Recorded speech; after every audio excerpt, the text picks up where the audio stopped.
resté à peine plus de 24 heures et, pourtant son retour en Angleterre aura été remarqué.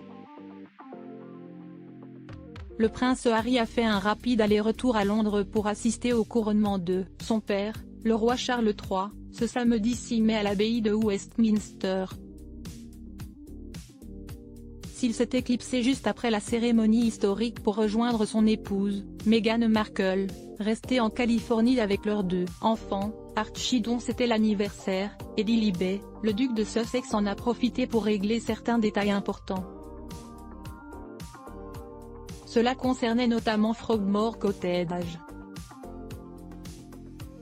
En mars, il a été révélé qu'une demande avait été faite au couple, installé désormais en Californie, de déménager ses affaires de la maison, située à proximité du château de Windsor, si la demeure avait été offerte au prince Harry et à Meghan Markle par la reine Elisabeth II, elle appartient en réalité à la famille royale.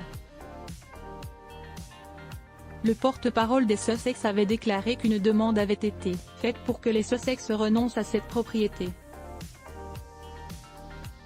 Le magazine Point de vue, paru ce mardi 9 mai, a révélé que le cadet de Charles III y avait dormi une dernière fois avant le couronnement, avant de rendre les clés au prince Andrew. Si le frère du roi a reçu les clés de Frogmore Cottage, c'est parce que lui aussi a été prié de déménager. Devenu paria depuis les accusations dont il a fait l'objet à la suite de l'affaire Epstein, il s'est justement vu proposer le Frogmore Cottage des Sussex en échange de sa résidence de Royal Lodge, beaucoup plus grande. Une décision qui ne lui avait pas du tout plu, mais à laquelle il s'est visiblement plié. En rendant les clés, le prince Harry a aussi laissé son logement au Royaume-Uni. Si cela ne veut pas forcément dire qu'il ne mettra plus un pied sur le sol britannique, cela montre néanmoins que ni lui, ni sa femme n'envisagent d'y venir régulièrement. Raison pour laquelle Charles III aurait en partie décidé de leur demander de déménager.